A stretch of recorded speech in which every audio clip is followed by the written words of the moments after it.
നിയമസഭാ തെരഞ്ഞെടുപ്പിൽ തങ്ങൾക്ക് മുന്നോട്ട് പ്രതീക്ഷയോടെ പോകാൻ പറ്റണമെങ്കിൽ ഇനിയും കുറെ പാർട്ടികൾ കൂടി UDF-ലേക്ക് വന്നേ പറ്റുള്ളൂ. UDF-ന്റെ തനതായി നിയമസഭാ തെരഞ്ഞെടുപ്പ് ജയിക്കാനുള്ള കരുത്തില്ല എന്ന കാര്യം UDF തന്നെ തിരിച്ചറിഞ്ഞിട്ടുണ്ട് എന്ന് വേണം. വി ഡി സതീശന്റെ പരസ്യ പ്രസ്താവന എന്ന് പറഞ്ഞാൽ LDF-ൽ നിന്നും NDA-യിൽ നിന്നും BJP മുന്നണിയിൽ നിന്നും LDF മുന്നണിയിൽ നിന്നും ഞങ്ങൾ ആളുകളെ പ്രതീക്ഷിക്കുന്നുണ്ടെന്നാണ്. അപ്പം UDF-ന്റെ തനതായി കരുത്തില്ല എന്നുള്ള ദയനീയ സ്ഥിതി കൂടി വ്യക്തമാവുന്നുണ്ട്.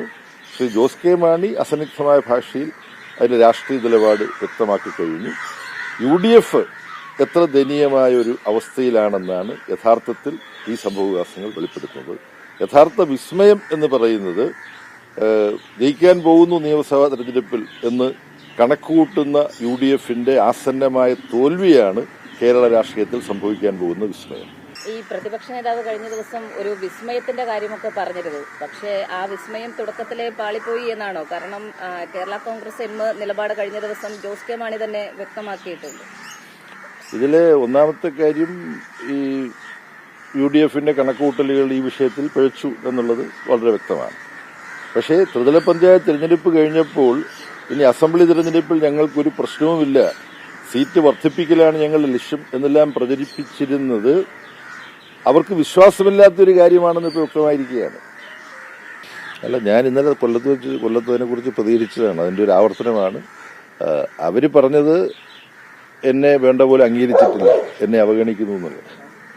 അപ്പൊ ഞാൻ ചോദിച്ചു, ഈ പാർട്ടിക്ക് വേണ്ടി തല്ലുകൊള്ളുകയും ജയിലിൽ കിടക്കുകയും ഒക്കെ ചെയ്തിട്ടുണ്ട്, അടിയന്തരാവസ്ഥ കാലം മുതൽ ഒരുപാട് ത്യാഗങ്ങൾ സഹിച്ചിട്ടുള്ള ആയിരക്കണക്കിന് പാർട്ടി പ്രവർത്തകർ ഒരു പഞ്ചായത്ത് മെമ്പറോ ഒരു മുനിസിപ്പൽ കോർപ്പറേഷൻ വാർഡ് കൌൺസിലറോ പോലും ആയിട്ടില്ല, മത്സരിക്കാൻ അവസരം കിട്ടിയിട്ടില്ല. ഇത് 3 തവണ. ഞാൻ ആദ്യമായിട്ട് അസംബ്ലിയിലേക്ക് മത്സരിക്കുന്നത് 2006-ലാണ് അഡ്വക്കേറ്റ് ഐഷ പോറ്റി മത്സരിച്ചത്. ഞങ്ങൾ തമ്മിൽ വലിയ സൗഹൃദം ഉള്ള അത്തരത്തിലുള്ള ഊഷ്മളമായ ബന്ധമാണ് തമ്മിലുള്ളത്.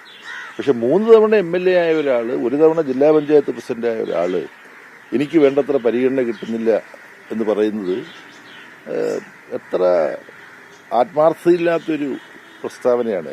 എന്റെ ഒരു മുൻ സഹപ്രവർത്തകയെക്കുറിച്ച് ആത്മാർത്ഥതയില്ലാത്തവരെന്നൊക്കെ വിമർശിക്കേണ്ടി വരുന്നത് സങ്കടകരമാണ്. പക്ഷെ ഇങ്ങനെ പാർട്ടിയെക്കുറിച്ച് ഒരു കുറ്റാരോപണം നടത്തുന്നത് 10,000-കണക്കിന് പാർട്ടി സഹാക്കൾക്ക് കിട്ടാത്ത അംഗീകാരവും പ്രാധാന്യവും പദവികളും ലഭിച്ചിട്ടാണിത് പറയുന്നത്. അപ്പോൾ കോൺഗ്രസിന്റെയും UDF-ന്റെ ഒരു ദയനീയ സ്ഥിതി ഇതിലൂടെ വ്യക്തമാകുന്നുണ്ട്.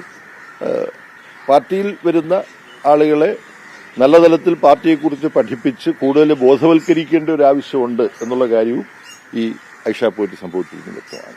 ഈ പ്രതിപക്ഷ നേതാവ് കഴിഞ്ഞ ദിവസം ഒരു വിസ്മയം. ലോകത്തെവിടെയായാലും ഏത് സമയത്തും 24 വാർത്തകളും ഓഗ്മെന്റഡ് റിയാലിറ്റി പാക്കേജുകളും എക്സ്പ്ലെയിനറുകളും വിശദമായി കാണാൻ ഞങ്ങളുടെ YouTube ചാനൽ നിങ്ങൾക്ക് സബ്സ്ക്രൈബ് ചെയ്യാം.